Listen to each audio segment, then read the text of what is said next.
چې کله دویم کال شو د هجرت نو تقریبا علی شیر خدا رضی الله عنه عمر 25 سالو 25 کلو د مبارک نبی علیہ الصلوۃ والسلام مبارک سره ناسته دا حدیث علامہ ابن سعد په الطبقات الكبرى چې هغه ته طبقات ابن سعدم ویل کیږي باغی کې دا حدیث مبارک روایت کړی دی او سعید ابن مسیب دا راوی دی هغه روایت کوي ایمن صحابیه دا نبی علیہ السلام په کور کې خادمه پاتې شوې ده رضی الله عنه دا هغه شخصیت ده چې حضور مبارک وړي امتیاز مبارک یې اسکلی وي او حضور علیہ السلام ورته فرمایي چې تا د زما د امتیاز مبارک څخه بدبوئی وغیرہ یعنی نه محسوسه ده ورته فرمای قسم دی رسول الله مبارکه چې ما په غلوقي باندې خله کې خدا ما ته د مشک د عنبر نه زیاته خوشبوئی محسوسه ده او جلال الدین سیوطی په خصائص کبرا کې لیکلی دي چې د دې مبارک یا برکت په یو قول باندې په خاندان کې به تر 200 کلو پورې چې ماشوم پیدا شو 200 کلو پورې یعنی 2 پیړیو پورې هغه ماشوم نبم د مشک او د عنبر بوئی ته دومره د حضور علیہ السلام داغه بولو مبارک و برکت ته اور ته فرمایي ځا ټول عمر په پتا باندې د معدې بیماری ناراضي دغه ایمن نے روایت کی سعید ابن مسیب چې نبی علیہ الصلوۃ والسلام مبارک او فرمایل چې آتانی جبریل علیہ السلام اے علی رضی اللہ عنہ راشا جبریل علیہ الصلوۃ والسلام مبارک اس راغلو الله جل جلاله طرفنا اور اتوی فرمائے لاړشا نبی علیہ السلام ته فرمایا چې ته علی شیر خدا ته فرمایا او هغه خبره یادار وړي دا چې زما رب فرمایي چې ستا لور مبارک فاطمه الزهرا سلام الله علیها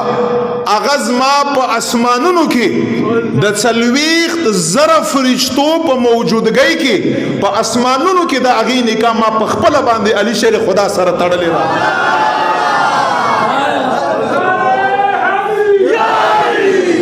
ما پخپل باندې تړلې ده 40,000 سلويخ زرا فرشتو ما په هغه باندې گواهان جوړ کړي دي 40,000 جبريل عليه السلام راغلی رب میں فرمائی مولا په اسمانو کې نکاح تړلې ده یا رسول الله مبارک لاړ شخ په لور مبارک نکاح پزمکه باندې تم علی شیر خدا رضی الله تعالی عنہ سره وته دومره لوی شخصیت ایمن فرمایي چې کله نکاح وشوا په اسمانونو کې رب تړلې ده نبی علیہ السلام ته حکم کړی تیم پزمکه باندې او تړه ما هو التسلویغ زره فرشتي گوا کړی دی په دې باندې ایمن فرمایي حدیث کې طبقات ابن سعد من اهل سنت و جماعت کتاب دې معتبر شخصیت ته هغه فرمایي چې ایمن فرمایي چې کله نکاح وشوا نکاح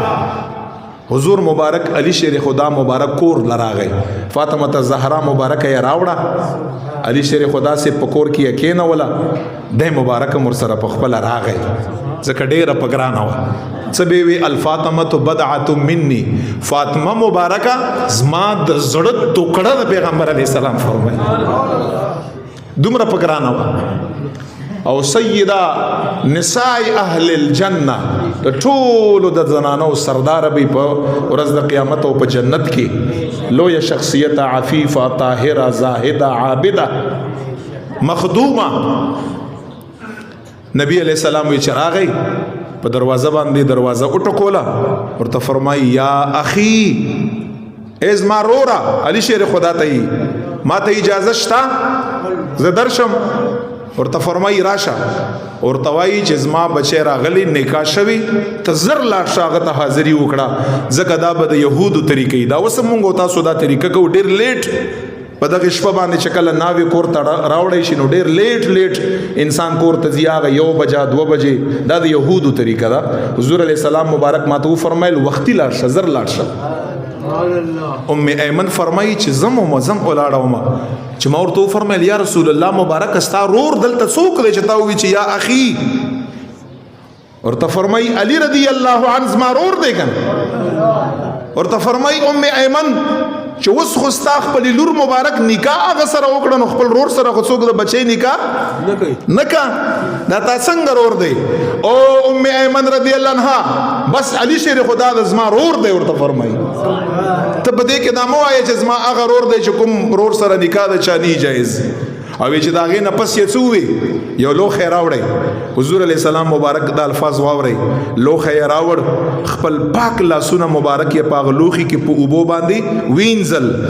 او بیا وی چې علی شیر خدا تی وی چراشه دغه لوخي دغه اوبیا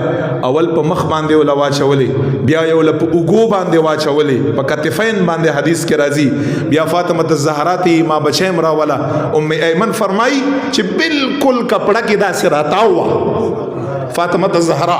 یو لوی شخصیت و اگر اعلی حضور مبارک پاغه باندې د دغه ابو چړکاو بیا څورته ورته فرمای فوالله